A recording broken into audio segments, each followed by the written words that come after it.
جس نے خط لکھا امام معصوم کو کہ مولا میں آپ کی محفلوں میں بیٹھنے کا عادی ہوں، مولا میں نماز میں مناجات میں ذکر خدا، کہاں بھیج دیا آپ نے مجھے؟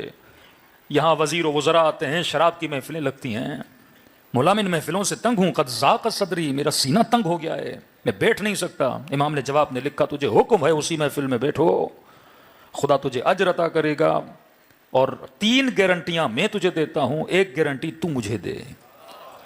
3 گارنٹی۔ امام نے فرمایا کبھی بھی تو زندان کی چھت کو نہیں دیکھے گا، کبھی دشمن کی تلوار تیرے بدن تک نہیں آئے گی، کبھی تیری نسل میں بچہ فقیر نہیں ہوگا۔ 3 گارنٹیاں میں دے رہا ہوں۔ امام فرمایا 1 گارنٹی مجھے دے گا۔ مولا وہ کون سی گارنٹی؟ کا جب بھی میرا چاہنے والا آئے اس کی پریشانی کو حل کیا کرنا۔ سب سے بڑی خدمت انسان جو کر سکتا ہے وہ اہل بیت کے چاہنے والے کی خدمت ہے، کسی مومن کی خدمت۔ اب میں چاہے نظام طاغوت کے کسی حکومت کے عہدے پہ فائز ہوں، مجھے اجازت ہے اس عہدے پہ کام کرنے کی، لیکن شرط یہی ہے کہ تم خدمت کرو گے کس کی؟ جس کے دل میں علی کی محبت پائی جاتی ہے۔ وہ چاہے کیسا بھی نظام ہو، کام کرو، لیکن شرط امام کی یہی ہے کہ اس نیت سے اگر کام کرو گے تو پھر اس نظام کی کمائی بھی تیرے لیے کیا ہو جاتی ہے؟ حلال ہو جاتی ہے۔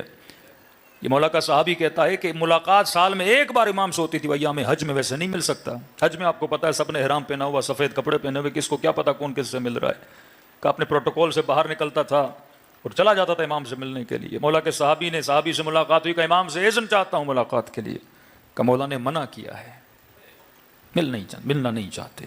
کہتے ہیں آنکھوں میں آنسو آئے، پریشان ہوا، جس کے لیے مولا یہ کہے میری تمنا ہے اسے دیکھوں، اور آج خود ملنا چاہتا ہے امام، کہ میں نہیں ملنا چاہتا۔ پھر پیغام بھیجا مولا کوئی خطا ہوئی، کوئی غلطی ہوئی، کہ نہیں ملنا چاہتا۔ تیسری بار کہا مولا کوئی خطا کوئی غلطی؟ امام نے کہا کہ میں نے اس اذن کی وجہ سے تجھے اس حاکم کی دربار میں اجازت دی تھی کہ میرے شیعہ کو خالی ہاتھ نہیں لوٹاؤ گے۔ کہا مولا جتنی خدمت ہو سکتی ہے کرتا ہوں۔ امام نے کہا نہیں، کچھ ہی دن پہلے ہمارے مکتب کا مومن پریشان تھا، تیرے پاس آیا تو نے اسے جواب دیا۔ امام نے فرمایا اب کیونکہ وہ رنجیدہ ہو کے تم سے گیا ہے، جب تک وہ تم سے راضی نہیں ہوتا میں موسیٰ کاظم تم سے راضی نہیں ہوں گا۔ کہ مولا ایام ختم ہو جاؤں گا مدینے اس سے معافی مانگنے؟ فرمایا نہیں ابھی جا۔ کہ مولا مدینہ دور ہے، جاؤں گا، یہ اعمال حج وغیرہ کیا ہوں گے؟ کہ فرمایا نہیں رات کے اندھیرے میں جا، فلاں جگہ پہ اونٹ کھڑا ہے اس پہ سوار ہو جا، اونٹ تجھے اس کے در تک پہنچائے گا۔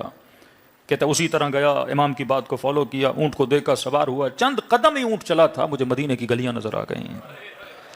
اسی مومن کے دروازے پہ کھڑا ہوا، دروازے پہ دستک دی، وہ مومن دیکھ کے پریشان ہو گیا، اتنے بڑے بادشاہ کا وزیر میرے در پہ کیا کر رہا ہے؟ کہ وزیر بات میں ہوں، تو جلدی مجھ سے راضی ہو جا، تیری وجہ سے موسیٰ کاظم مجھ سے راضی نہیں ہے۔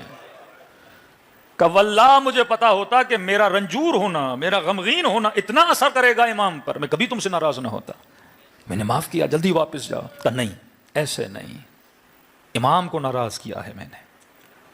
کہ پھر کیسے معافی چاہتے ہو؟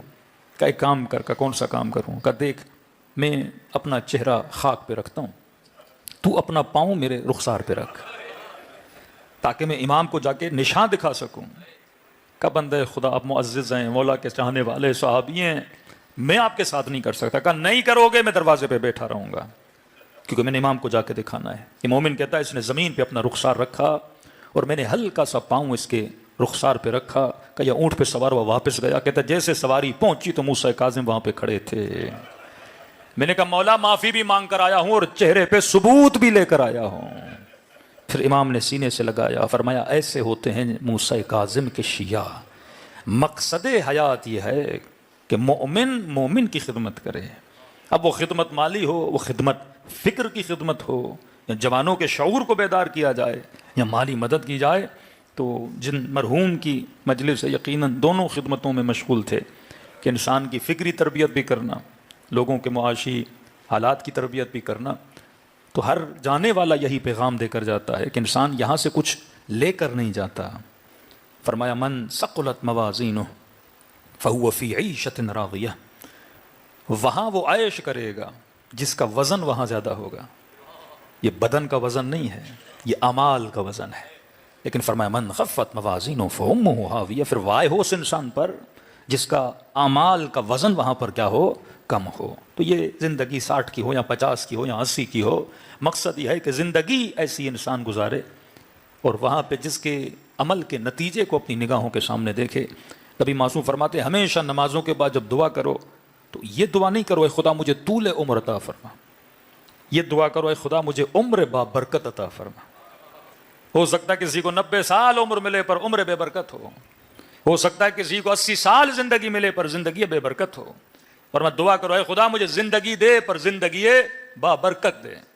جناب اصغر کی زندگی 6 مہینے پر کتنی با برکت زندگی ہے، صدیاں گزر گئی، دنیا 6 مہینے کے بچے سے درس لے رہی ہے کہ علی اہل بیت نے لقب ہی دیا حجت الکبریٰ، حجت صغریٰ نہیں، خود اصغر ہے، حجت بہت بڑی ہے، کیونکہ زندگی کیا تھی؟ زندگی بابرکت تھی۔ یہ لمحے جو خدا آپ کو دیتا ہے، سوال یہ ہے لمحے تمہیں کاٹ رہے ہیں یا تم لمحوں کو کاٹ رہے ہو؟ انسان اگر یہ سیکھ جائے کہ میں زندگی کو کاٹ رہا ہوں یا زندگی مجھے کاٹ رہی ہے۔ ایک جوان موبائل اٹھاتا ہے، سوشل میڈیا پہ جاتا ہے، جناب کون تمہیں کاٹ رہا ہے؟ یا آپ کو لگتا ہے کہ آپ لمحے کاٹ رہے ہو، لیکن دشمن کی کوشش یہ ہے کہ معصوم فرماتے ہیں سب سے زیادہ کوشش کرو زندگی میں 3 لمحے انسان کی زندگی کے سب سے اہم ترین لمحے ہیں۔ یوم ولدت تو جس دن میں پیدا ہوا، یوم اموت تو جس دن میں مروں گا، یوم ابعث جس دن مجھے قیامت کے دن اٹھایا جائے گا۔ معصوم فرماتے 3 دن انسان کی زندگی سے سب سے اہم ترین دن ہے، اور تینوں میں کیا ہے؟ ایک چیز کا خاتمہ ہے، ایک چیز کی ابتدا ہے۔ جب انسان پیدا ہوتا ہے، فرمائیے جو پہلا دن ہے پیدا ہونے کا، یہ اس کے بس میں نہیں ہے کہ میری ماں باوضو ہو کے مجھے پیدا کرے گی، میری ماں باوضو ہو کے مجھے دودھ پلائے گی، کیسی ماں ہوگی، کس گھر میں پیدا ہوں گا، یہ تمہارے بس میں نہیں ہے، لیکن یہ تمہاری زندگی کا اہم ترین دن ضرور ہے۔ تجھے نہیں پتا، لیکن جب تو پیدا ہوتا ہے تیرے ماں باپ کو پتا ہوتا ہے کہ بچہ صحیح سالم پیدا ہوگا کہ نہیں ہوگا، بچے کے اندر کوئی پرابلم تو نہیں ہوگی۔ زندگی کا اہم ترین ڈے ہوتا ہے جس دن تو پیدا ہوتا ہے، اس کا سرٹیفکیٹ بھی بنتا ہے جس کو برتھ سرٹیفکیٹ بولتے ہیں۔ دوسرا دن فرمایا جب تو دنیا سے جاتا ہے۔ اب یہ جو پیدائش کا دن ہے، ایک مرحلہ ختم کر کے تو پیدا ہوتا ہے، وہ مرحلہ ہے 9 مہینہ شکم مادر کا مرحلہ۔ اگر 9 مہینے شکم مادر میں صحیح سالم گزرے تو جسم بھی جو پیدا ہوگا صحیح سالم پیدا ہوگا۔ اگر شکم میں گزرے ہوئے 9 مہینے صحیح نہیں گزرے تو بچہ جب پیدا ہوگا تو کوئی نہ کوئی اس کا عضو کیا ہوگا؟ ناقص ہوگا۔ فرمایا دوسرا دن شکم مادر کے گزرے ہوئے لمحے اور پیدائش کا لمحہ، انسان کو پتہ چلے گا کہ ماں نے اگر صحیح کھایا صحیح پیا تو بچہ کیا ہوگا؟ صحیح سالم پیدا ہوگا۔ دوسرا فرمایا یوم اموت، جب دنیا سے تو جاتا ہے۔ یہ جانے والا دن بھی بڑا اہم ہے، کیونکہ اس میں یہ وہاں شکم مادر کے 9 مہینے اور یہاں دنیا کے 50 سال جو تم نے گزارے، اگر وہ صحیح گزارے تھے تو سکرات الموت تمہاری اچھی ہوگی، اگر وہ برے گزارے تھے تو سب سے بڑی تکلیف جو انسان کو آتی ہے وہ سکرات الموت میں ہے۔ اب چند جملے معصوم کے فرما، اگر چاہتے ہو کہ تمہاری موت آسان ہو تو کچھ کام کیا کرو۔ پہلا معصوم فرماتے ہیں جو کثرت سے سورہ یاسین پڑھتا ہے اس کی روح بڑی آسانی سے نکل جاتی ہے، وہ تکلیفوں سے نہیں گزرتا۔ دوسرا فرمایا جو سورہ حجرات پڑھتا ہے اس کی موت بڑی آسانی سے ہو جاتی ہے۔ تیسرا فرمایا جو اپنے محلے میں اپنے ہمسایوں سے اخلاق کا بڑا اچھا ہوتا ہے، فرمایا اس کی موت بڑی آسانی سے گزر جاتی ہے۔ چوتھا فرمایا برًا لوالدیہ، جو اپنے والدین سے اپنے اخلاق کو اچھا رکھتا ہے، فرمایا اس کی موت زندگی میں بڑی اچھی گزر جاتی ہے۔ پانچواں فرمایا جس کے دل میں علی کی محبت پائی جاتی ہے۔